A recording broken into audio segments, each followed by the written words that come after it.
This video is about the top 5 just things we need to stop doing as off-roaders. So let me know in the comments what you think, whether you agree, disagree with me, that type of thing.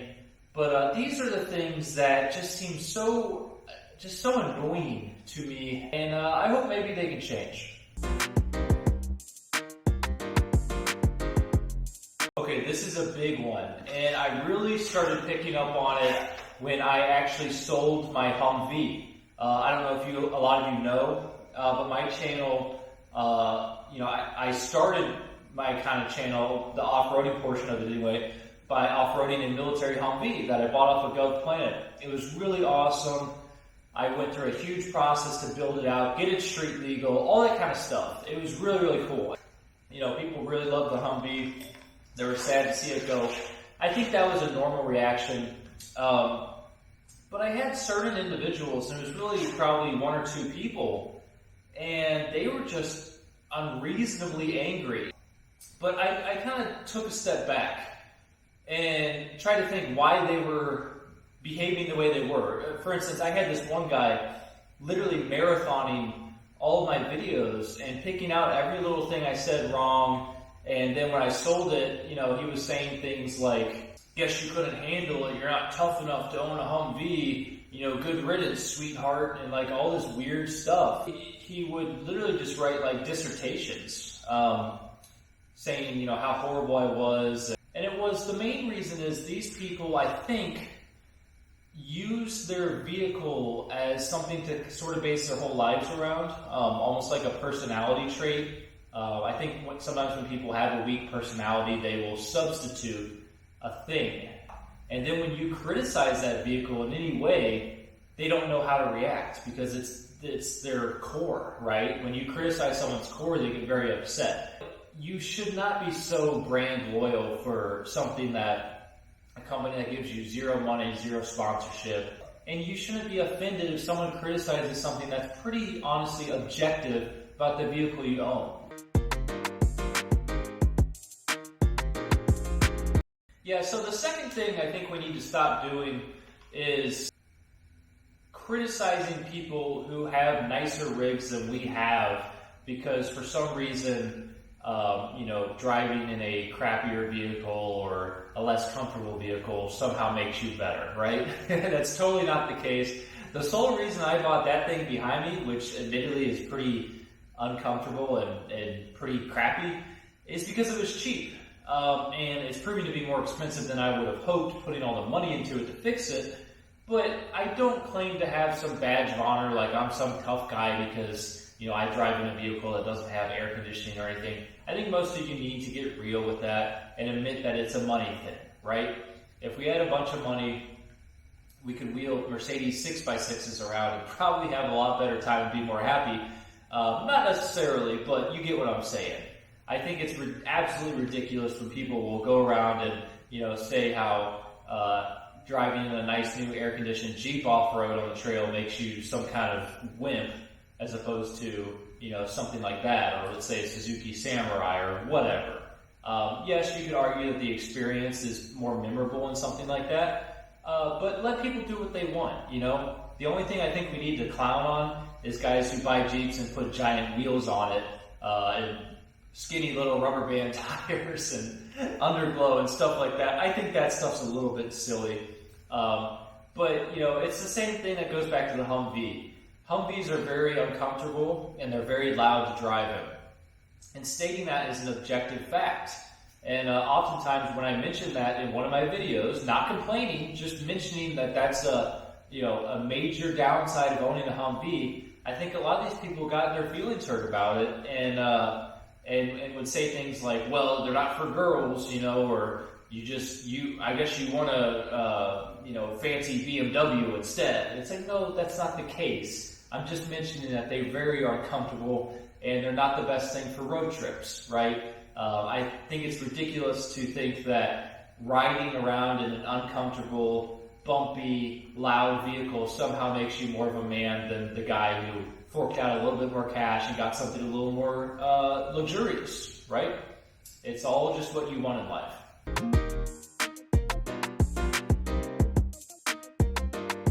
Yeah, so this is one I see often on the trail or at the off-road park, and it is trying to push people past their comfort zone or push them to do something they don't want to do.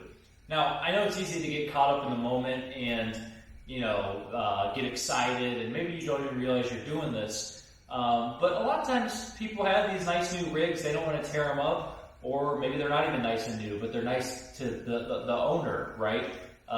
They don't want to tear them up. They don't want to hurt them, or maybe they simply don't want to clean it. A big one for me is I being a new person. I think I kind of went out and tried a little bit of everything. And one thing I learned that I really did not like is water, especially water when it has a muddy bottom. It's a pain. You get stuck constantly, and worst of all, you risk water damage to key components like your differentials, your transmission. Especially the transmission. I mean, if you waterlog a transmission, it pretty much is done. You could argue in the comments what you want, but it pretty much needs to be rebuilt. You risk sucking in water in your intake if you have any sort of leaks or you don't have a snorkel. And then the other really annoying thing is you have mud. And if you drive a vehicle like that, or like the Humvee that I had, they're not airtight. So water and mud get inside the cabin, and it takes forever to clean out. But some people are more into the mudding and they are scared, or not scared, but they're intimidated, or they don't want to do the rock crawling. Because in the same way that mud can be dangerous, rock crawling or hitting even moderate trails, you risk literally breaking components. You risk, breaking a diff or an axle or something like that, which can be very expensive and costly as well. So there's no foolproof way to off-road, but just let people do what they're comfortable with. I think it's kind of stupid to belittle anyone for not wanting to do a certain part of off-roading.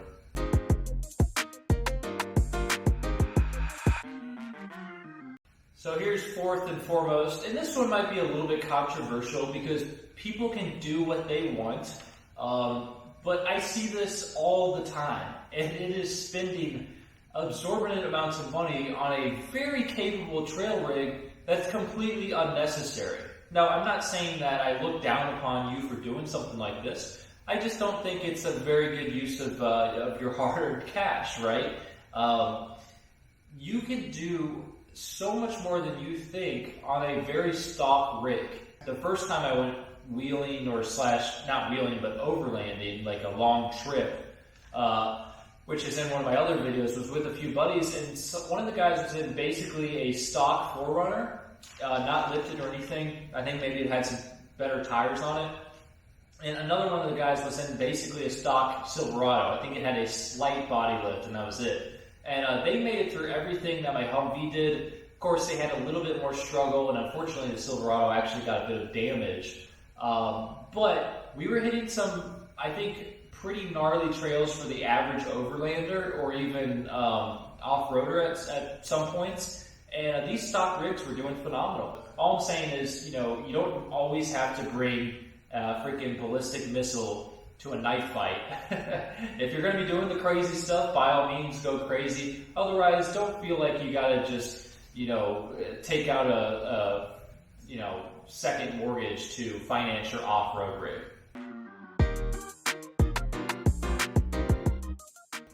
So the fifth and final thing kind of ties in actually a bit with the last thing I talked about, but this is the feeling the need to buy premium products or belittle people for not buying premium products. Now, I've never really seen this happen actually in person. Nobody really seems to care, but I have seen it happen on the internet. So for instance, this Jeep behind me, it's got an off-brand high lift jack or tractor jack, whatever you want to call it.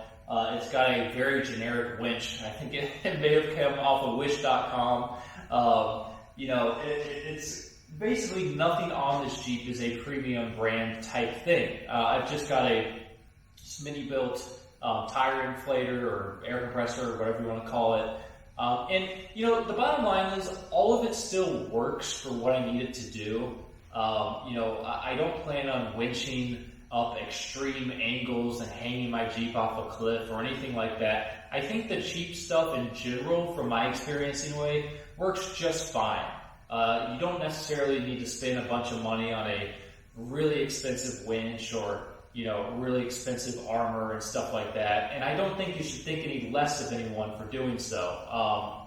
Like I said, kind of tying into the last thing, 99% of the time, the cheap stuff will still get you there. And you might even have a little bit more fun because you're not so worried about the giant hole that would be in your bank account. I think people watch these videos with really awesome channels that love to off-road and overland, and they have lots of sponsors, right? And you know, certain maybe winch companies or tow strap companies or something will sponsor a lot of these vloggers, and people will get caught up thinking that they have to buy these things or else they're gonna, you know, be looked down upon or made fun of. And really, unless you're sponsored as well, I think that's absolutely not the case. There's nothing wrong with buying a premium product. It'll last you a lifetime.